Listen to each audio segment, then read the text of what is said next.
Bom dia a todos e todas. Sejam muito bem-vindos ao Teatro Erotiles de Campos, aqui em Piracicaba. Ontem a gente começou o CF3, tivemos um dia de muitas trocas importantes.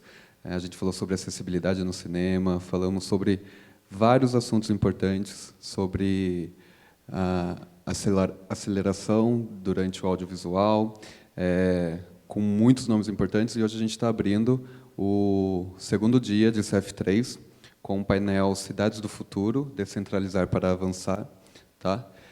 Lembrando que a gente está transmitindo ao vivo pela plataforma CUT-SP Play.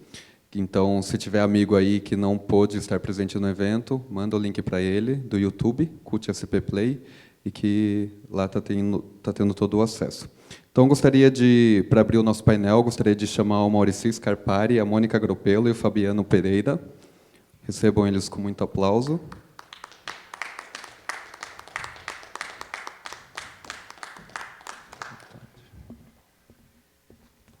Fica à vontade. Vou ler a bio deles bem rapidinho. A gente vai fazer na mesma sequência. Eu volto ao final para as perguntas, tá bom?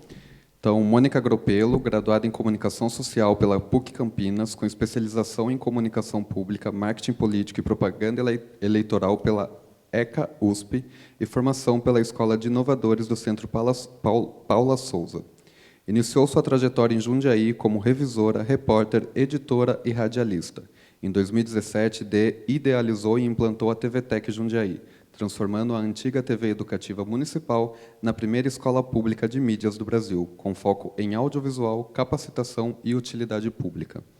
Maurício Scarpari, publicitário, professor e gestor cultural, possui experiência nas áreas de comunicação, educação, administração e relacionamento interpessoal, especialização em cinema e MBAs em gestão de pessoas, inovação, negócios, marketing digital e inteligência artificial. Fabiano Pereira, produtor audiovisual responsável pela TV USP Piracicaba, bacharel em comunicação, especialista em jornalismo científico e mestre em administração. Atua como docente e coordenador de cursos de graduação e pós-graduação desde 2007. Desde 2011, é responsável pela produção da TV USP, Universidade de São Paulo, tendo atuado anteriormente na TV Unimep e em veículos de imprensa nos segmentos de jornalismo impresso, rádio e televisão. Foi presidente da Associação Brasileira de Televisão Universitária, ABTU, entre 2020 e 2023, período em que também integrou o Grupo de Trabalho Interministerial do Governo Federal, dedicado à inserção das TVs do campo público no Sistema Brasileiro de TV Digital 3.0. Com vocês, Maurício, Mônica e Fabiano.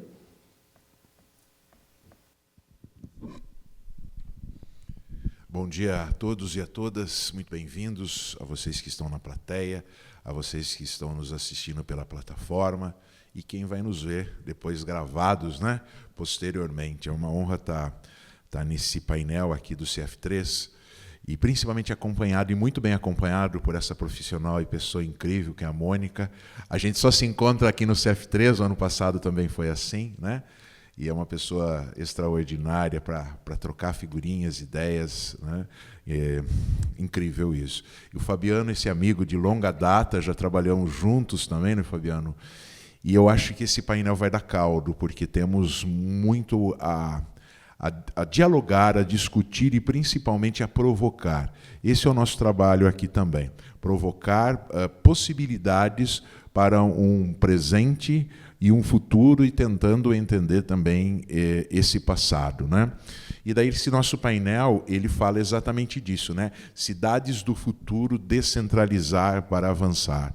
A pergunta que eu acho que a gente começa aqui, né, é essa. Conseguimos entender o que é uma cidade do futuro, né? Para a gente, acho que começar esse debate, começar essa conversa e, lógico, expor as experiências dentro desse olhar, né? Conseguimos entender ou pensar, existe essa cidade do futuro? Existe um plano para isso? Mônica. Bom, primeiro, agradecer o convite novamente para estar aqui nesse evento maravilhoso. Já é a segunda vez que sou convidada. Estou ao lado de dois especialistas, né, duas pessoas também incrivelmente com grande conhecimento e aprendizado, que é o Fábio e também o Maurici Fabiano. e o Fabiano. Maurici e o Fabiano, onde a gente vai aqui discutir um tema que é super importante. Ele vem sendo discutido, né? Então, eu acho que nós temos duas cidades do futuro. Cidades do futuro, para mim, é para quem está agora, porque nós estamos vivos dentro dessa cidade do futuro, então o futuro agora, e a cidade que a gente quer e que as pessoas querem para o futuro.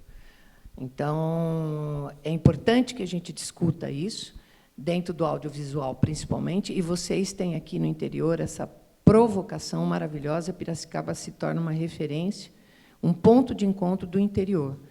Eu acho que, inovando, né, esses encontros, essas discussões, é muito pertinente esse evento, onde a vida da gente que mora em cidade, fora dos grandes centros, ela acontece na cidade. E uma característica muito importante de Piracicaba, de Jundiaí, de Itatiba, dos municípios aqui no nosso entorno, Sorocaba, são iguais. A gente, quando mora no município, a vida acontece no município. Então, é muito importante que a gente discuta o futuro das cidades, onde a gente está, para agora, nós estamos aqui. Não é só falar de cidade do futuro, precisa para o que nós queremos para o futuro. Então, descentralizar, para mim, dentro do território das pessoas, com as características das pessoas, com o cotidiano delas e com o talento delas, com certeza, para mim, é uma das soluções. Os projetos se tornam viáveis quando a gente não tira as pessoas dos seus territórios, porque elas têm características, ideias e talentos diferenciados umas das outras. Então, para mim, é importantíssimo que a gente pense em duas cidades, o futuro que a gente quer agora e o futuro em que a gente está agora e o futuro que a gente quer. Perfeito. Muito bom dia, prazer estar aqui com vocês, prazer estar aqui com o Maurici, a Mônica, né? Mônica, que, inclusive, foi da BTU junto comigo, né? Militou junto na diretoria, é um prazer, um privilégio. Eu acho que a pergunta ela passa também pelo nosso papel, né? E aí, fazendo esse recorte da comunicação, né? Qual a contribuição que a comunicação, de forma geral, a comunicação pública, o audiovisual, pode dar ou tem a trazer para a construção dessa cidade, essa cidade do futuro descentralizada, essa cidade do futuro mais participativa, essa cidade do futuro onde todo mundo se sente parte, pertencente, atuante, com espaço, né? De que forma nós, enquanto profissionais de comunicação, podemos contribuir com isso? Acho que essa é também uma grande questão, porque, muitas vezes, nós também nos colocamos, até involuntariamente, mas por conta da vida, do cotidiano, da correria, nós nos colocamos num espaço à parte, num pedestal, numa rodoma, e a gente esquece que a comunicação ela tem grandes contribuições para dar dentro da construção dessa ideia de futuro para as cidades, né? Ela é um ator muito importante nesse processo, né? E ela não pode nem se eximir dessa responsabilidade, né? E nem se deixar de fora desse processo. Então, de que forma nós, enquanto profissionais de comunicação, podemos construir e contribuir para essa construção coletiva de uma cidade mais justa, né? E mais ampla, uma cidade mais efetivamente pertencente a quem vive nela, né? Para que as pessoas não se sintam só estrangeiros onde moram. Afinal, precisamos trabalhar a conexão, mas também a questão da inclusão. É um processo extremamente inclusivo, né? Entre as pessoas, como vocês muito bem colocaram, esse pertencimento, mas como esse protagonismo na hora de produzir, com as suas ideias, com as suas realidades, né, que a Mônica muito bem colocou, a realidade que vivemos e a realidade que queremos, mas dentro desse percurso nós temos condições de entender melhor e trazer à tona as identidades, né? Eu trabalho com a Secretaria de Cultura aqui de Piracicaba, né, e e um dos aspectos mais que nos norteiam, não é, por assim dizer, é exatamente esse, de como nós podemos entender e nós podemos transformar a vida das pessoas, entender as suas realidades para transformar a vida das pessoas. Não é simplesmente eu lançar uma ação. Essa ação ela precisa ser condizente a essa realidade. Essa realidade não sou eu, não somos nós ali da secretaria exatamente quem vamos estruturar, que vamos criar. É essa própria comunidade que traz isso como herança, traz isso como transformação, traz isso como protagonismo e como a sua verdade. E é nesse sentido que eu preciso não só olhar, entender, respeitar e oferecer.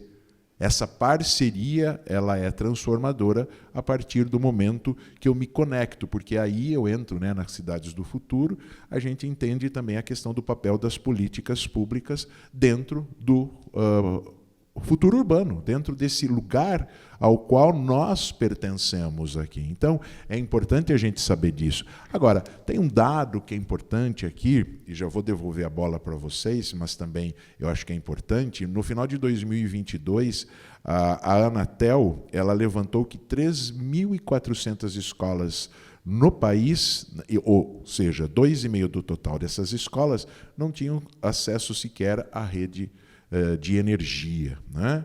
9.500, ou seja, 6,8%, não dispunham de acesso à internet. 46 mil, equivalente a 36%, não possuíam laboratórios de informática. Como que é que a gente conecta? Jogo a bola para vocês. Bom, eu acredito que é um desafio constante, a comunicação precisa se adaptar ao que existe. Então, eu sempre tenho uma discussão, como eu venho muito da carreira pública, quando os veículos de comunicação, eu estou falando de TV, rádio, assessoria de imprensa, tudo que você tem para falar com as pessoas. Eu estou falando de veículos de comunicação financiados com verbas públicas. Acho que tem uma obrigação de premissa do papel que esses veículos têm, que é fazer a busca ativa. É fazer a busca ativa da sua cidade, que é um diagnóstico, e para saber o seguinte: quantos têm internet e quantos não têm internet? Quantos têm celular, quantos não têm? Onde não tem celular, onde não tem internet, você tem que falar por papel. Você tem que falar por papel. E aí vai ser diferente para uma outra categoria, um outro território que tem acesso. Então, quando você é financiado por verbas públicas, a premissa de quem é esse ator que está cuidando desse veículo, ele precisa saber que o foco dele não é o que ele acha, mas é o que as pessoas precisam. Então, a caneta na mão de quem decide, ela não pode ser o que ela acha que precisa, mas sim o que as pessoas precisam. Então, a busca ativa é um diagnóstico para que você entenda qual tipo de comunicação, qual o formato que eu tenho que levar. Por exemplo, para essas escolas rurais. Você falar, é muito... né, digamos assim, é sonhador você achar que se alcança 100% da cidade falando por meio de internet, de TV a cabo, mesmo de UHF. Existe uma realidade que ela fica invisível. E essa é a realidade que a gente precisa trazer. Não é? Então, eu penso que fechar, muitas vezes, mudar, transformar, adaptar, inserir, incluir. Os veículos de comunicação, quando eu falo toda a rede. Desde aquela assessoria de imprensa do governo, ela precisa sair dali e ir conhecer a sua cidade. E entender que no bairro X, na região X, ela precisa falar de forma X, que não é igual no outro território.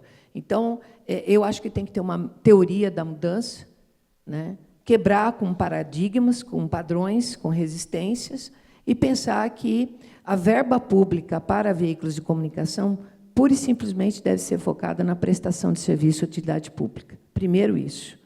Ela não deve servir a outras prioridades enquanto ela não servir a primeira, que é levar a informação. Então, para mim, a solução busca ativa dos atores, usuários, cidadãos que pagam impostos, como planejamento estratégico, de ocupação de espaços sociais, manutenção e uso responsável da comunicação, no modelo de utilidade pública e do interesse das emergências e prioridades dos cidadãos que pagam seus impostos. Saúde, educação, para mim, acho que são as primeiras prioridades. Perfeito. E acho que isso passa muito pela compreensão do que é comunicação pública, né? Comunicação pública não é comunicação governamental, né? Comunicação pública é comunicação de interesse público, né? Que vai promover participação, transparência, confiança, e estabelecer essa relação entre Estado e sociedade, né? Pode até ser financiado com recurso público, mas não está a serviço do poder público, está a serviço da sociedade. E esse é o grande desafio. Qual é o nosso grande desafio em fazer comunicação hoje? É justamente diferenciar o que é comunicação governamental do que é comunicação pública. Porque, via de regra, existem exceções, mas, via de regra, quem financia acha que o veículo está a seu serviço, né? Então, quem financia acha que o veículo está à disposição dos seus interesses, né? E não, na verdade, a comunicação pública, que, inclusive, não é feita só pelo governo, mas é feita pelo terceiro setor, e assim por diante, toda e qualquer entidade que se dispõe a comunicar, tendo como centro o interesse público, faz comunicação pública, independente de onde vem a receita que sustenta. Mas o grande desafio é justamente conscientizar quem sustenta, do ponto de vista da receita, sobre a natureza dessa comunicação, né? Porque, muitas vezes, ela vai, inclusive, ferir interesses particulares. Eu acho que a grande questão para a gente, o grande desafio, né, e para o gestor de comunicação pública, que é o meu caso, né, é aprender a lidar com responsabilidade com essa ferramenta, sabendo que o filtro que determina o uso dessa ferramenta não são os meus filtros, mas são os filtros do interesse público. Então, assim, tem a figura do gestor por trás, mas eu tenho que ter clareza que não é a minha personalidade que é colocada no veículo, né? É a personalidade da sociedade que eu represento ou que deve ser beneficiada por aquela ferramenta, que é um rádio, uma televisão, um órgão de mídia impressa, o que for, mas que está ali para promover essa inclusão de todos os setores da sociedade, minorias e maiorias, todo mundo representado. Esse é o grande desafio. Exato, e é o que a gente está falando, né? Centralizar limita a diversidade. Limitando a diversidade, eu não consigo chegar. Quando eu não consigo chegar a um apagamento, porque eu apenas executo aquilo que eu entendo como o ideal. E não é dessa forma que nós podemos ou precisamos ou devemos trabalhar. O nosso olhar aqui é descentralizar para democratizar exatamente as oportunidades, né? E nós temos aqui o interior como um grande polo criativo. Nos últimos anos, nós estamos ali vivendo e, enfim, eu tenho todo o tempo de vida do mundo, então nós vivemos e vimos muita coisa acontecer. E, nesses últimos anos, nós estamos vendo essa efervescência aqui no interior paulista, principalmente, onde é um estado ainda privilegiado, e vamos deixar isso muito claro também, né? Infelizmente, só o estado de São Paulo ainda tem esse privilégio, muitos dos outros estados não possuem, e o ideal seria exatamente nisso, né? Quando a gente fala em descentralização, também está aí. Para vocês, né, como é que rola essa questão de descentralizar? Como é que seria um caminho para a gente hoje conseguir nortear as nossas possibilidades e as nossas expectativas no interior aqui que nós vivemos, dentro da nossa realidade, através de histórias que eu sei que vocês dois têm para compartilhar com a gente? Bom, Maurici, acho que assim todas as suas defesas e conclusões chegam aqui compartilhadas com que o colega Fabiano, meu amigo, assim, uma discussão maravilhosa, que ela deveria ter uma amplitude, eu vou dizer assim, em âmbito estadual, né? Não vou falar fora daqui, mas estadual, porque é muito importante o rumo que a comunicação está tomando. Qual é também o aluno que a Faculdade de Comunicação, de Mídias, está preparando? Está preparando esse aluno para o que está acontecendo ou ainda está colocando sonhos na cabeça daquele aluno e, quando ele sair, ele vai trabalhar no Estadão, na Globo? Isso não existe mais. Né? Não existe, você não tem um auxiliar teu de cabo para puxar o cabo. Não, você não tem. Você dirige o carro, você grava, você faz a pauta, o roteiro e acabou. E apresenta. Né? E paga o lanche. Então, a gente não tem mais aquele, digamos assim, aquele staff que a gente tinha antes. Mas, falando um pouco aqui, eu vou dizer sobre um case que a gente teve em Jundiaí. O caminho, para mim, sempre é, dentro do município, 2 portas de entradas muito importantes para se alcançar essa busca ativa de descentralização, que são as UBSs, as unidades de saúde e as escolas. A educação é o caminho para você chegar em qualquer lugar, ou a qualquer lugar, em qualquer família. Escolas, porque você tem uma rede, tem um cadastro e tem acesso. São equipamentos importantíssimos. E as UBSs, as unidades de saúde, eu vou falar assim por quê? Porque você chega nas famílias, nós temos os agentes comunitários, são grandes atores de comunicação, grandes, os professores e os agentes de saúde. Ao passo que, em Jundiaí, o que nós fizemos? Pegamos lá uma TV pública, em 2016, que seria fechada. Né? Ao caso aqui, como é da Unimep, eu vou citar aqui porque faliu. Né? Mas lá era uma TV pública, de 1.400 metros quadrados, e seria fechada. E foi transformada numa escola. Num primeiro momento, foi uma loucura, mas isso é uma loucura, isso não dá. Não, uma escola como? Diferente, uma escola que não tinha, de cursos rápidos, de mídias, oratória, audiovisual, economia criativa, transmissão, tudo, varejo, vendas. Aí começou a entrar o quê? 4 pilares: comunicação, criatividade, desenvolvimento pessoal, capacitação e geração de renda. Porque a pessoa, por que ela tinha que fazer o curso lá? Porque ela tinha que ter uma motivação. Qual era? Perdi emprego, 80% de 10 mil vagas por mês eram preenchidas por pessoas que queriam transitar de carreira, fazer a transição e que perderam o emprego. E a gente chegou na cidade inteira com a escola de cursos. Foi uma ferramenta que chegou num alcance muito maior do que se fosse uma TV pública no modelo antigo. Então, é uma questão de adaptação. A gente precisa sair e estudar a cidade, precisa estudar os formatos. Então, a educação fez isso, distribuiu, a gente atraiu, porque o audiovisual é encantador, todo mundo adora um ambiente de TV, de audiovisual. Fabiano, inclusive, dava aula de WhatsApp Business. O melhor professor que a gente teve, não achamos outro. É verdade, sempre chá. Ai, que bonito. E aí, isso. foi muito incrível. Nós fizemos 50 mil vagas em 8 anos, gratuitas, em mais de 42 títulos de audiovisual, mídias, desenvolvimento pessoal e geração de renda. Tivemos mais de 3 milhões em geração de renda. Como é que não dá certo? É uma ferramenta estratégica, né, Mônica? Total. Então, é isso. Eu acho que a gente precisa procurar sair, né, dessa discussão do topo, descer muitos degraus, descer no patamar das pessoas, tirar os bloqueios, desemparedar, né, aproximar a cidade da gente e buscar. Como é que eu chego na casa das pessoas? Para saber como é que ela recebe a informação? Pela escola e pela saúde.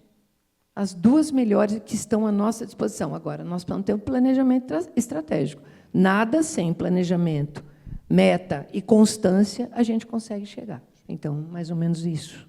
Maurici, não sei se conseguir. Perfeito, eu acho que é isso. A gente tem que entender esse case da Mônica, ela nos colocou já alguma coisa já no passado também, e eu acho que isso vai nos trazendo possibilidades e vai também nos promovendo a lugares diferentes, né, no sentido de nós ali nos inspirarmos a essas ideias, porque, como eu disse, é uma ferramenta estratégica e onde esse público ele consegue fortalecer a sua identidade através do audiovisual. E como nós podemos potencializar isso, já que nós estamos falando nessas cidades do futuro, onde tudo, né, eu acho que isso ali também é algo que precisa ser levantado, onde tudo está sendo gerado através das imagens. O que é inteligência artificial num primeiro momento? né? É lógico, começamos por um prompt, mas ela vai sempre gerar o quê?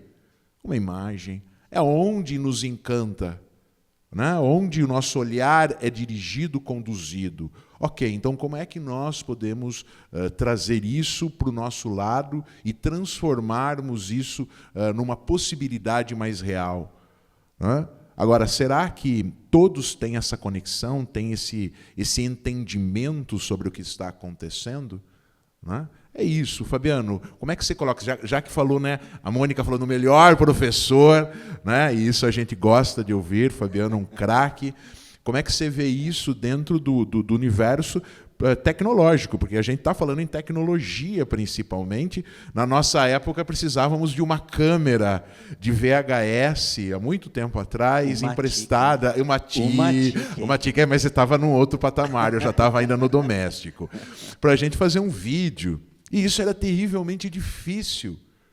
E não faz muito tempo, faz apenas 20 anos.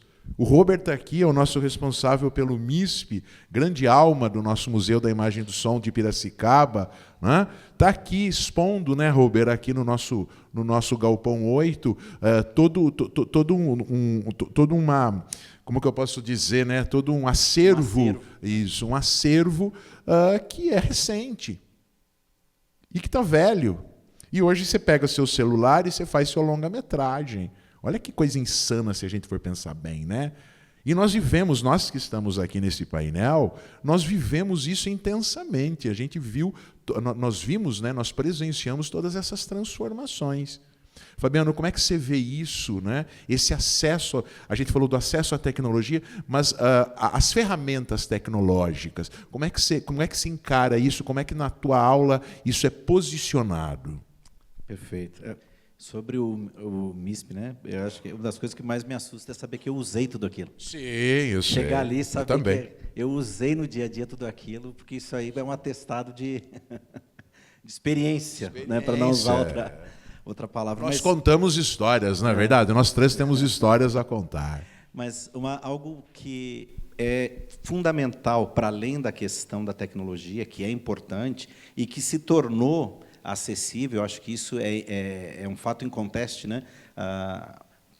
Quando nós começamos esse processo lá atrás, fazer televisão, fazer audiovisual era infinitamente mais restrito do ponto de vista de recurso do que hoje, né? Então custava muito mais caro e, de certa forma, é inegável que isso limitava muito a criatividade, né? E limitava o acesso de muita gente boa que tinha ótimas ideias, né? Tinha muita vontade, mas não tinha o recurso. Hoje, como você mesmo falou, o smartphone, né, numa mão devidamente talentosa, faz miséria, algo muito melhor do que a gente fazia com umas estruturas absurdas de estúdio há 20, 30 anos atrás, né?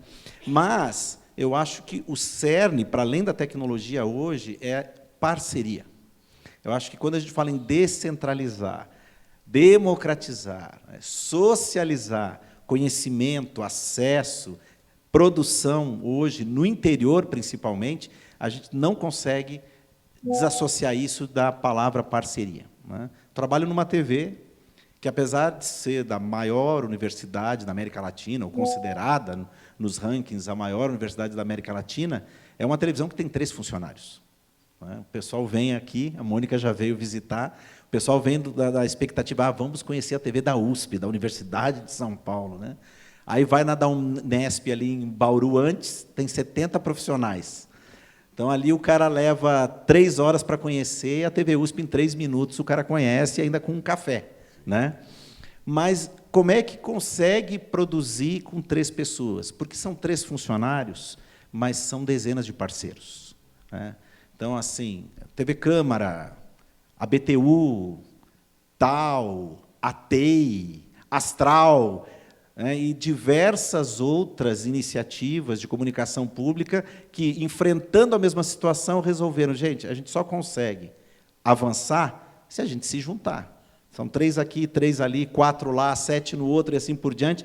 Vamos somar esforços, vamos criar conteúdo, vamos fazer isso juntos e depois a gente exibe isso juntos. A gente distribui juntos, né? Então, conjuntamente. E a coisa aí ganha escala a partir da ideia de parceria. Só que parceria pressupõe o quê? mais uma vez, eu preciso me desarmar dos meus filtros, porque aí não é mais a minha percepção do mundo, é a minha, da Mônica e do Maurici. Se nós vamos fazer algo em parceria, nós vamos ter que abrir mão dos nossos filtros aqui para construir algo coletivamente. E essa experiência tem sido muito rica para nós, enquanto ali Universidade de São Paulo, especificamente. Por quê?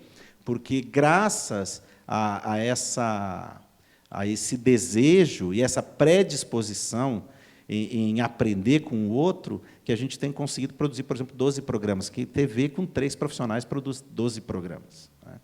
Mas eu volto a repetir, porque não são 3 profissionais. Tem muita gente envolvida através de parceria.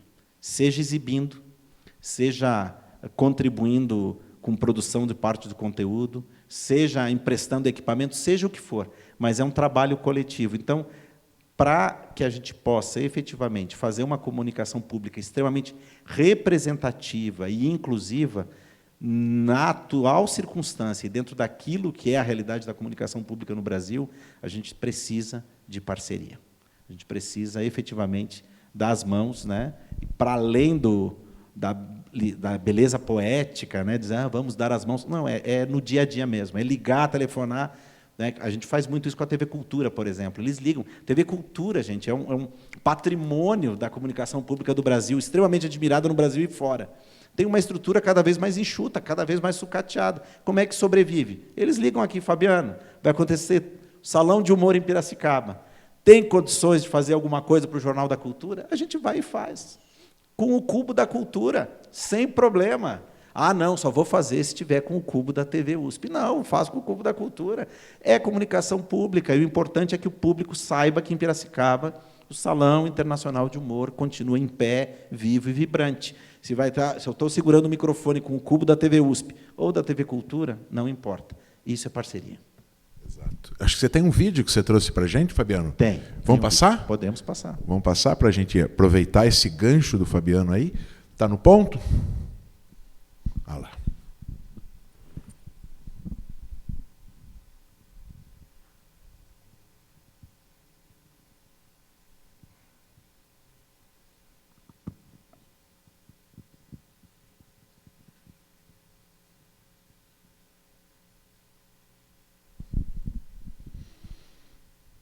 Um silêncio total na plateia.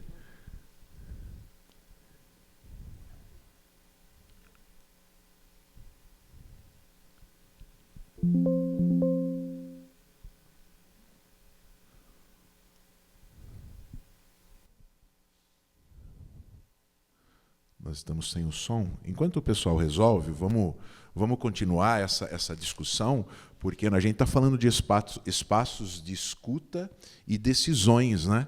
E nesse processo, eu acho que a gente abre para essas parcerias e, dentro do poder público, a gente, logicamente, necessita da participação da população nessas ideias e também nos editais. A nossa transformação hoje aqui pela Secretaria de Cultura de Piracicaba, o grande momento de virada foi com a Lei Paulo Gustavo, né, onde 70% ali do valor destinado ao audiovisual. E é onde a gente consegue fazer, através das nossas oitivas, encontros muito positivos e muito ricos com esses artistas e fazedores de cultura, onde nós conseguimos escutá-los e quem monta, né, quem decide o que esse edital vai contemplar são esses artistas. Né? Nós fizemos ao todo 15, 16 encontros.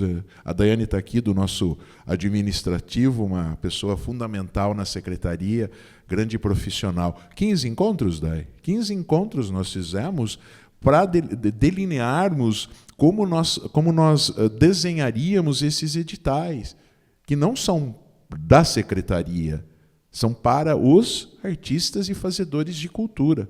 E quando isso é lançado, está pronto. Não há nenhum... E isso, logicamente, nos norteia para outros editais que vieram em seguida. Né? E pensando nisso, estabelecendo... Agora a gente está trabalhando com o Aldir Blanc, exatamente. Né? Estamos trabalhando aí com a Aldir Blanc, que sai provavelmente em setembro. Né? Vamos trabalhar com cursos, né, oferecer cursos para que essas pessoas, esses artistas, fazedores de cultura, saibam escrever os seus projetos. É o 3º ou 4º ano consecutivo que a gente já oferece isso, e isso há dentro desse movimento há uma transformação gigante no número de artistas que chegam até esses editais, que chegam a esses movimentos e à Secretaria de Cultura, né? E também, né, de como esses editais serão oferecidos. Hoje também estamos ali trabalhando em cima do Fundo de Apoio à Cultura e pensando em recortes também diferentes, para que isso contemple a periferia e as suas realidades. Não sou eu quem decido, como nós estamos colocando aqui, não somos nós quem decidimos nada, né? As identidades estão aí, essa diversidade, a democratização está em cima disso. Não adianta falar, nós somos democráticos. Sim, mas está dando abertura para as pessoas, para essas comunidades estabelecerem as suas riquezas, né? Como é que vocês veem isso, né, dentro dessas redes regionais e intermunicipais? Eu acho que vocês têm essa experiência, esse olhar, essa expertise. Mônica. Bom, acho que você tocou em 2 pontos importantes, talvez 3. A questão das decisões. Quem toma as decisões precisam ser pessoas que saibam exatamente para o que elas estão ali. Segundo, preparar as pessoas para escrever projetos, né? É importantíssimo. Muitas vezes você tem verbas que ficam perdidas e não são aproveitadas ou preenchidas porque o artista ou, enfim, o interessado não sabe escrever o projeto e para obter aquela verba. Então, é importantíssimo capacitar. E o terceiro, eu acho que o audiovisual ele é a solução quase que para tudo. Para tudo. Uma imagem fala muito, uma imagem bem feita, uma imagem bem posicionada, bem colocada, ela muda a persona, ela muda a identidade, ela reposiciona, ela explica, ela informa, ela emociona. Então, o audiovisual, ele é uma solução para tudo, até para a contabilidade, que parece que é algo tão distante, né? Mas até para uma estratégia de audiovisual em contabilidade pode aproximar e melhorar essa comunicação. Eu vou fazer uma reflexão aqui, que eu acho que é importante, que é o planejamento, distribuição, alcance e retorno das verbas e fontes de financiamento da comunicação. Quem está fazendo, qual é o gestor, e se ele sabe exatamente o papel dele e as metas que ele precisa alcançar. Modelo compartilhado ou patrocinado versus vocação do resultado do retorno que a gente precisa alcançar. Solução, construção de uma política pública. Tudo é uma política pública e a comunicação, o audiovisual, precisam ter uma comunicação pública e bem definida, para que ela se torne parte do governo, parte do município, parte das leis. Eu sempre sou da opinião, Maurici, e sempre defendo, que o bom feito é melhor do que o perfeito nunca feito. E o tempo das pessoas que precisam não é o mesmo tempo das pessoas que são colocadas para decidir o que as pessoas precisam. A gente tem pessoas na periferia, invisíveis, fora da borda, né, ocultas, pessoas que a gente nem sabe que elas existem, e que não podemos nós decidir o que elas precisam. Novamente, nós precisamos ir lá. Então, Piracicaba faz o seu dever de casa, a sua tarefa, com brilhantismo, né? Eu vou falar para você porque eu fico muito honrada de estar aqui na presença de um gestor, que é o Maurici, e de uma cidade, e do Fabiano, que defende totalmente a gestão da comunicação feita para as pessoas. Não importa se você está usando o logo da TV Cultura ou da USP, o que importa é que as pessoas saibam o que está acontecendo em Piracicaba. A ponta, a informação, o fato, é isso que precisa chegar, né? Não é... Então, esse mecanismo que quem está na gestão precisa estar preparado para essa gestão. Nunca é para mim, nunca é para o meu ego. Se eu falar que eu gosto de música clássica, jazz, eu só vou fazer essa programação. Mas não interessa o que eu gosto, o que interessa é o que eu saiba o que o outro gosta, diagnóstico.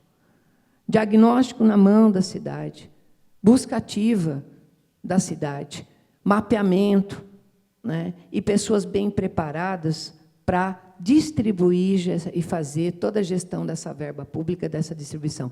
Então, Maurício, eu fico muito feliz de estar nesse encontro e compartilhando temas, né, e soluções alternativas dentro da gestão pública, com 2 especialistas que têm o quê? Que têm a solução nas mãos. A entrega, nós precisamos entender o seguinte: meta, entrega, diretriz e constância. Não adianta eu fazer um projeto de campanha do Outubro Rosa, eu vou falar porque eu faço parte do TJCC, que é Todos Juntos contra o Câncer no Brasil, eu sou do GT de Comunicação. É uma causa que há 20 anos eu defendo e que eu estou dentro dela como realmente testemunha viva aqui do câncer de mama. Mas eu vou falar, não adianta você chegar para mim e falar: Mônica, vamos fazer uma campanha de câncer de mama para mamografia. Não adianta. Porque o que adianta é o seguinte: mamografia constante e demanda que eu vou atender. Eu tenho capacidade para atender a demanda de mamografia? Eu tenho o acesso ao tratamento? Eu tenho a cirurgia? Não adianta eu fazer uma campanha e ela morrer em outubro. Porque as mulheres que foram diagnosticadas lá com BIHARDS 3 ou 4, elas vão precisar do tratamento. Então, não adianta eu criar uma campanha linda, maravilhosa, do Setembro Amarelo, e eu não ter especialista para atender a saúde mental, que é um dos cases mais discutidos hoje. Então, quando a gente lança uma campanha, ela não é de um dia ou de um mês. O reflexo dela no equipamento público e na cidade é muito grande, porque eu venho... ok, a Mônica é uma pessoa que precisa passar por um acompanhamento psicológico. Aí eu vou no posto de saúde, eu vou procurar, eu não tenho. Eu fico perdida esperando a próxima campanha do Setembro Amarelo. E até lá pode ser que eu não esteja mais aqui. Então, por isso que eu falo, é a cidade do futuro que eu tenho agora, que eu posso fazer. Quem pode fazer? Fabiano, Maurici, vocês, eu, onde eu estiver. Nós podemos fazer a cidade do futuro acontecer agora, parte dela. Não precisa ser perfeito. Essa busca do perfeito, gente, faz com que, muitas vezes, a gente não faça nada. É um problema. A vírgula do perfeito fica 4 anos lá engavetado e não sai do papel. Vocês me desculpem. Eu também aqui já tenho bastante experiência para falar sobre isso. Então, o bom feito é melhor do que o perfeito nunca feito. E, com certeza, esse tipo de discussão precisa ter esse enfrentamento no sentido bom, positivo. Enfrentamento é olhar para a realidade com transparência, objetividade e prática. Fazer o dever de casa, fazer o que tem que ser feito. Né? Adaptar o que precisa ser adaptado, incluir o que tem que ser incluído. Tá bom? Acho que é mais ou menos isso. Não, perfeito, é a base, né? A gente não pode discutir cidades do futuro, a gente não pode discutir tecnologia, descentralização, se a gente não discutir sobre bases. Perfeito. Fabiano. Eu só reforço algo que vocês dois já falaram. Né? Acho que é o princípio extremo da democratização. Né? E democratização vivida no conceito mais hard, não é a minha democracia. Não é porque é muito fácil eu realizar com quem pensa igual, ou eu privilegiar quem me agrada. Né? Isso não é democracia. Nunca. Nunca. Então, democratizar efetivamente passa pela minha capacidade de ouvir aquele que pensa de forma extremamente antagônica, se for o caso, e a capacidade de sentar para dialogar. Né? E esse é o grande desafio de todos nós. Né? A gente fala tanto de democracia, a gente adora esse termo, né? Mas eu vejo que está... o número de pessoas dispostas a viver isso, e isso é no campo da comunicação, qualquer campo, é cada vez menor. Né? Então, cada vez mais a gente se fecha nas nossas bolhas de democracia, onde todos pensamos igual. Né? E aí, gente, não tem comunicação pública, não tem efetividade de comunicação, não tem diálogo, não tem nada. E a segunda questão é algo que esse evento se propõe e que faz dele algo inovador, né? Que é essa coisa de capacitar sobre o financiamento, que é algo que a gente tem tanta dificuldade de falar, principalmente no campo da comunicação. Né? A gente fala com tanta liberdade sobre processos artísticos, sobre processos criativos, mas, como a Mônica falou, a gente acaba empacando na hora de captar, para tirar a ideia do papel, tirar a ideia da cabeça, que a gente precisa de recursos para pagar o combustível, para pagar o lanche, né?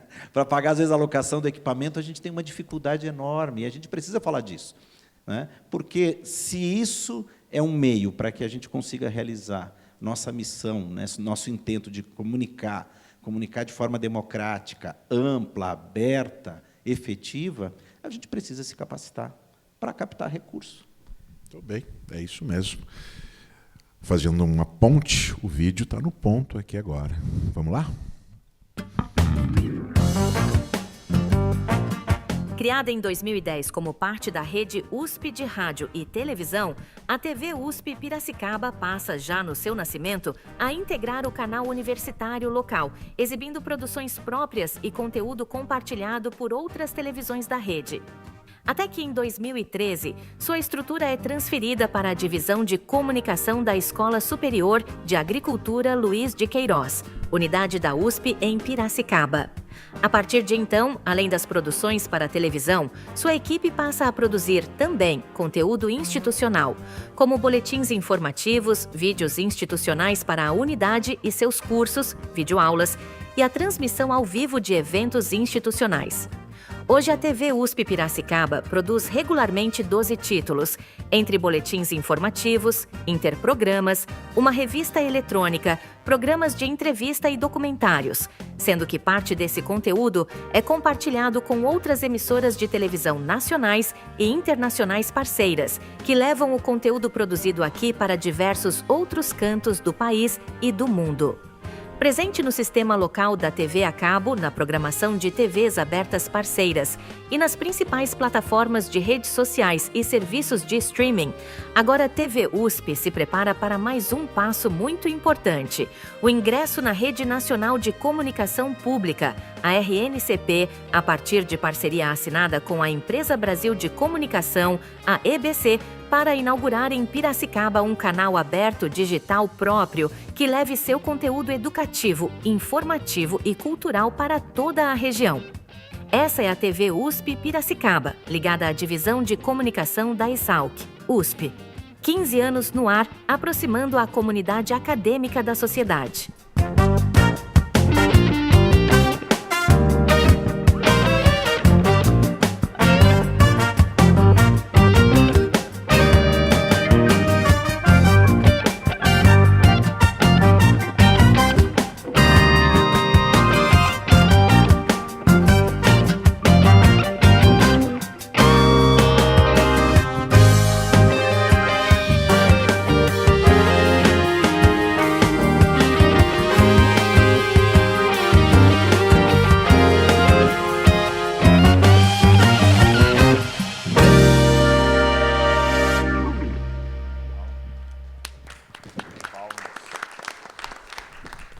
É isso, eu acho que nós aqui conseguimos, no nosso tempo, são pessoas que têm muito a falar e a gente também fala muito, não é? São situações, o nosso tempo já está aí esgotado, mas isso é bom porque a gente, se deixasse, nós ficaríamos mais 1, 2, 3, 5 horas aqui falando, dialogando, e isso é muito importante, né? Descentralizar a produção audiovisual é mais do que uma estratégia de democratização cultural, é um gesto político e poético. Significa reconhecer que cada cidade, bairro ou comunidade tem suas histórias, suas estéticas, seus ritmos e modos próprios de narrar. E quando esses territórios assumem o protagonismo de suas imagens, o audiovisual se transforma, ganha densidade, pluralidade e verdade. A cidade do futuro é aquela onde todos podem criar, comunicar e pertencer. Não é mesmo? É isso. Mais alguma palavra para fechar? Vamos? Mais 1 minuto cada um para a gente... Bom, eu vou fazer aqui acho que quando a gente fala que algumas coisas empacam, né, como o Fabiano e tal, a importância que, quando eu fui desenvolver lá a TV Tec em Jundiaí, eu fui conversar muito com os procuradores da prefeitura, para que eles pudessem entender. E depois de 20 anos que a TV estava lá, 27 anos que ela estava, é que eles foram lá conhecer. E, quando eles chegaram lá, eles falaram: a gente não tinha ideia do que vocês faziam. Saíram da sala deles e foram lá na TV Tec conhecer. Ficaram apaixonados e, a partir daquele momento, tudo começou a tirar a vírgula. a ser mais rápido. Porque, quando você está dentro de um governo, você tem financiamento de verbas públicas, os setores nos quais essa tramitação passa, eles não têm a mesma linguagem e o entendimento.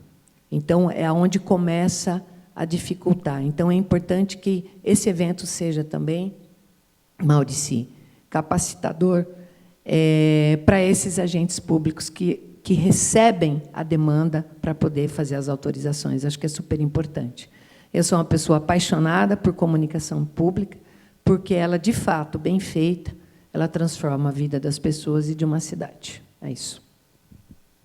Perfeito. Eu só queria agradecer ao Beto pelo convite, Maurici e Mônica pela parceria aqui, e colocar a TV USP à disposição. Ela é um veículo de comunicação pública. Nós estamos avançando aí agora para abrir o sinal. É um pouco assustador, estava falando para a Mônica. Eu recebi ontem a informação que o transmissor já está sendo fabricado em Santa Rita do Sapucaí, a antena também. A equipe da EBC deve vir para cá no decorrer das próximas semanas para certificar o local, ali no Capim Fino, para a antena. E as implicações disso, para nós, são grandes. Para uma equipe pequena, né? São grandes porque você vai abrir o sinal e, de uma hora para outra, você vai entrar na casa de boa parte da população que tem acesso terá acesso ao canal, né, através do seu aparelho de televisão. E o nosso compromisso, o nosso desafio é continuar promovendo comunicação pública de qualidade. Aquilo que já se faz há 15 anos, é um sonho que nasceu junto com a TV USP, mas que precede a TV USP, porque é um sonho que a gente tinha na TV Unimap, né, Robert? Que começou lá em 96, também no cabo, e que depois recebeu a TV USP em 2010 como parceira, e que, infelizmente, teve as suas atividades descontinuadas, mas das quais a TV USP se encarrega e se responsabiliza por honrar aquilo que começou em 96, como um dos primeiros canais de TV universitária do país. Piracicaba teve um dos primeiros canais de televisão universitária do país, depois da Lei do Cabo. Ele consta um dos 10 primeiros. Isso não é pouca coisa, gente, num país desse tamanho. Então, a gente deseja, efetivamente, honrar essa história e fazer da TV USP um local de comunicação pública de qualidade para a cidade e região. Obrigado. Maurici, posso... Só desculpa, eu primeiro tenho que agradecer aqui, eu já vou fazer a consideração final, agradecer muito a você, né, esse grandioso evento. Fico muito orgulhosa mesmo de estar aqui. Ao Beto, sempre simpático, o Felipe, a Carla, que estiveram no meu suporte o tempo todo. E eu preciso deixar um agradecimento em vida e público ao Fabiano. Mais de 30 anos de sonho de um canal aberto em Jundiaí, mas esse cara articulou toda a aproximação com a EBC, com a Anatel e com o MIC. O Fabiano fez isso e Jundiaí conquistou. Em 2024, depois de mais de 30 anos de sonho, um canal aberto de grande potência, o canal 11. Não sei se vai ser instalado. A minha tarefa era conquistar, mas está lá pronto para ser. Então, Fabiano, muito obrigado. Se não fosse você, não teria acontecido. Muito obrigada, Piracicaba, Maurici, a todos vocês pela recepção, receptividade carinhosa sempre. Deixa um abraço para o Robert. Um beijo. Uma lenda. Muito bem. A gente quem agradece a presença, né? A gente que está muito feliz aqui de estar nesse painel e discutindo de uma forma ali de visões, né, que se conectam também, para que a gente possa se inspirar. Obrigado ao Beto, obrigado ao Felipe, obrigado à Carla, né, a esse evento CF3. É muito importante, participem mesmo, participem. E agora a gente abre para perguntas, né? Para perguntas. Só que antes de abrir para perguntas, vou fazer dar uma informação. Piracicaba pertence já ao São Paulo State Film Commission, tá? Essa semana eu e Robert estivemos, semana passada, né, na sexta-feira, nós estivemos em São Paulo assinando ali junto à Secretaria de Cultura do Estado o nosso certificado. Ou seja, a Piracicaba está apta, né, a receber aqui, como locação, filmagens de audiovisuais do mundo todo, seja ele para TV, cinema, enfim, né, streaming. E isso é muito importante. É um caminho que a gente aí tá conseguindo também conquistar. Isso é algo novo, mas é algo intenso para a gente. A gente está muito feliz e a Secretaria de Cultura também articulando junto, né, a essa ação, né, o responsável, que é o Sturm, né, o André Sturm, ele já esteve aqui ou estará? Ele vem hoje. Vem hoje. 6 horas da tarde. Às 18 horas, se vocês puderem, André Sturm, que está por trás deste projeto ambicioso, lindo e que está acontecendo. Vamos fazer, ele falou muito isso, vamos fazer acontecer. E daí a gente vai aparando arestas, acertando os detalhes, procurem saber o que é, porque muitas cidades, né, muitos municípios do interior de São Paulo estão aqui neste São Paulo State Film Commission. Perguntas? Vamos para as perguntas. Antes de abrir, eu queria muito agradecer Fabiano, Mônica, Maurici, porque acho que vocês são muito potentes e a discussão é muito grande e gratificante para quem está na plateia. Eu queria também falar do Museu da Imagem e do Som, porque toda vez que eu vejo o Robert, eu falo, Robert, a gente precisa desse acervo. O ano passado, quando a gente fez o fórum, a gente expôs, né, o acervo ali no hall, e que bom que agora está aqui do lado, né, no coração de Piracicaba, no Engenho. Isso é muito importante, o Museu da Imagem e do Som, e com todo esse cuidado que o Robert está tendo. Obrigado, Robert. E aí agora a gente abre rapidinho para perguntas, se alguém tiver algum questionamento, alguma dúvida, é o momento. Ah lá, as meninas riram lá atrás. Ninguém quer perguntar?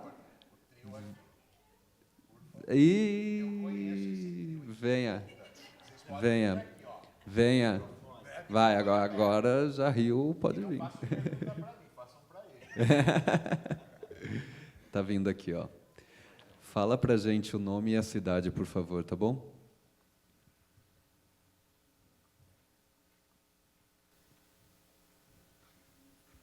Bom dia, Paulo Eduardo Tonon, vim de Bauru, representando a Embarca Mídia. É uma alegria para a gente estar aqui ouvindo o que vocês estão falando, porque, de certa forma, casa exatamente com o que a gente vem pensando lá. Bauru também foi reconhecida como uma cadeia de produção audiovisual e a gente está incubado dentro da Secretaria de Desenvolvimento Econômico lá, como nossa empresa, e a gente entendeu que um dos caminhos para a gente crescer estrategicamente é se aproximar das cidades do interior. É o primeiro movimento que a gente faz, saindo de Bauru, para vir dialogar, vir conhecer as outras cidades, o que o pessoal está fazendo.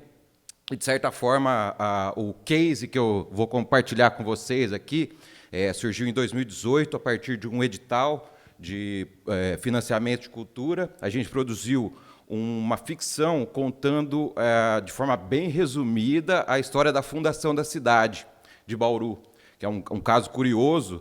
Na época tinha acabado de acontecer o golpe da Dilma, a gente identificou a semelhança do que havia acontecido na história de Bauru com esse fato nacional, utilizou uma estética do Tarantino para trazer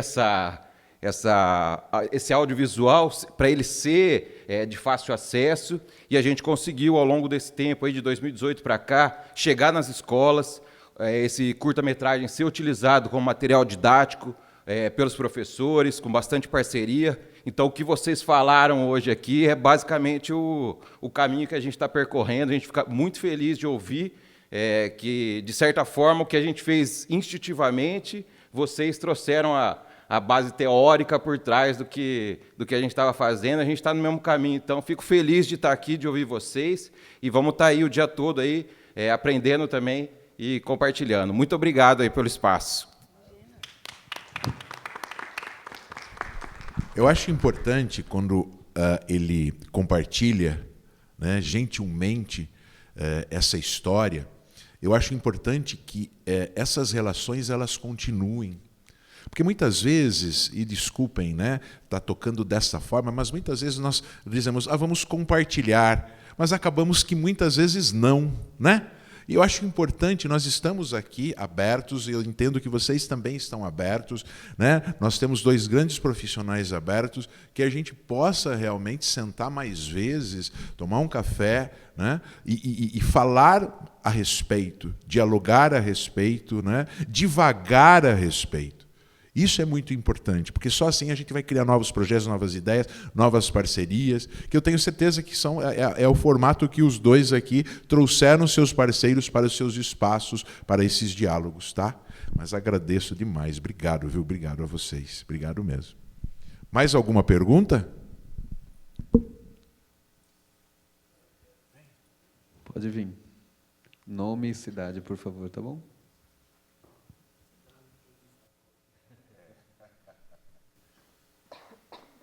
Oi, gente. Eu sou Fabiano Liporoni, sou de São Pedro. Queria primeiro agradecer a fala de todos vocês. Sou do ICINE também, que está junto com todo mundo. Eu queria me oferecer para vocês, porque eu tenho uma produtora em São Pedro que chama Já Viu Filmes. Nos últimos 2 anos, eu fiz um documentário pela Lei Paulo Gustavo. Eu fiz um documentário que eu escrevi e dirigi sobre as benzedeiras ali da região, chama Benzadeus. Hoje de manhã, chegando aqui, acabei de receber e-mail do Festival de Cinema de Los Angeles, que meu filme foi aceito para participar do festival agora em agosto, então estou super feliz, assim. E obrigado. Fiz mais 2 projetos também pela Paulo Gustavo, um documentário sobre o primeiro cinema de São Pedro, que foi inaugurado em 1932, o Cine Central.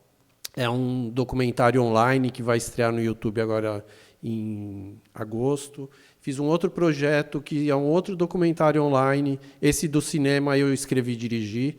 Aí eu escrevi e dirigi um outro para uma amiga minha, pela Lei Paulo Gustavo, também, que se chama Além do Saudade, que é um documentário sobre pessoas enterradas no cemitério da Saudade, lá em São Pedro.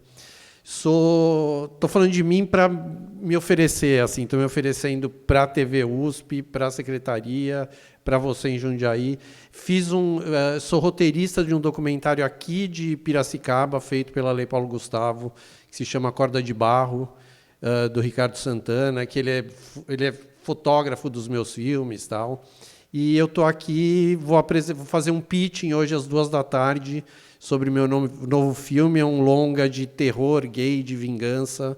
Se vocês puderem assistir o pitching, chama Cafuné em Cabeça Decepada. É um filme super fofo. Eu gostei disso, dessa caracterização, super fofo. Super fofo. É um filme de amor, na verdade. Claro. De verdade é um filme Sim. de amor. Mas é de vingança. É de vingança. E só para falar para vocês que eu tenho essa minha produtora lá em São Pedro, eu faço bastante coisa, eu faço tudo que aparece por São Pedro, eu tenho uma super parceria com o Cine Teatro São Pedro, parceria com o Museu Gustavo Teixeira em São Pedro. A gente, uma vez por mês, eu faço intercâmbio de filmes do interior de São Paulo. Agora, em agosto, vai ter um filme de Campinas. Em setembro, é um filme de Bauru. Então, assim, a gente está super... eu e minha produtora, porque eu sou sozinho, em princípio, tal. E, então, eu estou super ativo nisso tudo. Faço muito vídeo para a internet também, e o que vocês precisarem em São Pedro. E sou amigo do Francisco, aqui que está na prefeitura agora de Piracicaba. Sim. A mãe dele é a estrela do meu documentário Benzadeus, lá. a dona Francisca. Ela é... Nós queremos tudo isso aqui em Piracicaba. Nós temos o Vamos. MISP, olha lá, o Robert. Nós temos ali o nosso local de exibição. Então, o filme que eu escrevi aqui, o Corda de Barro, estreou aqui o mês passado, acho que umas 5, 6 Eu semanas vi, atrás. nós fomos ver. Sim, foi sim. lindo o filme. Foi tal. lindo. E eu adoraria passar o Benzadeus aqui, que é um documentário maravilhoso sobre essas benzedeiras. Vamos trazer para cá, espaços nós temos, podemos articular isso e será muito bem-vindo. Que é isso. Nós queremos também o seu também, né? E demais quem tiver aí com esse material, porque é importante. Se a gente não estabelece essa diversidade, se a gente não estabelece esse contato, e principalmente se nós não estabelecemos a criação de uma memória, Piracicaba produziu muita coisa. lá atrás. Onde estão esses materiais? Esse filme que eu vou passar em agosto de Campinas é sobre o começo do cinema em Campinas. Então, conta a história desde os anos 30, e esse meu documentário sobre o Cine Central também, exatamente, o cinema foi inaugurado em 1932 em São Pedro.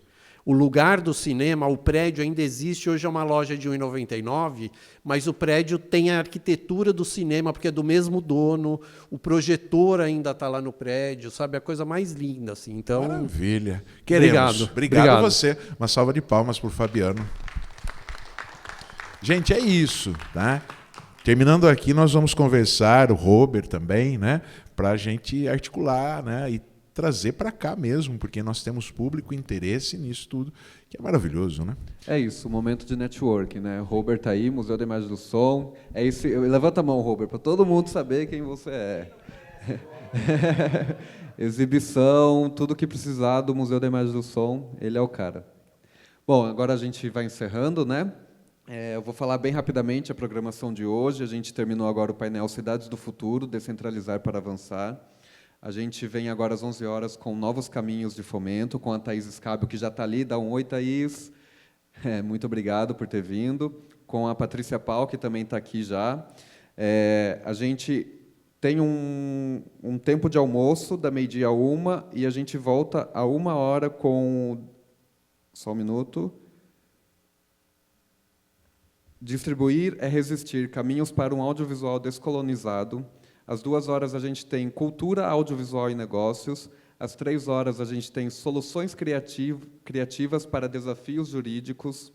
Esse daqui promete, hein? Porque a gente às vezes faz muito filme e tem muitas questões jurídicas aí que... Às 4h a gente tem a Milena Larissa com o Projeto Paradiso. Às 5h a gente tem a produção infantil em debate com o Jefferson Cândido do SBT, o Bruno Zanoni da Stena, a Rece da OS. E às 6h a gente tem audiovisual e estratégia com o André Sturm, que é o que o Maurici estava falando sobre o São Paulo Film Commission. E a gente vai ter um painel também no dia 18 sobre o São Paulo Film Commission, tá? Então aproveite a programação, tá tudo no site, tá no Instagram também, e a gente dá um tempinho agora, é o tempo de uma água, um café, ajustar o telão e a gente já retorna, tá bom? Obrigado mais uma vez, obrigado Maurici, Mônica e Fabiano.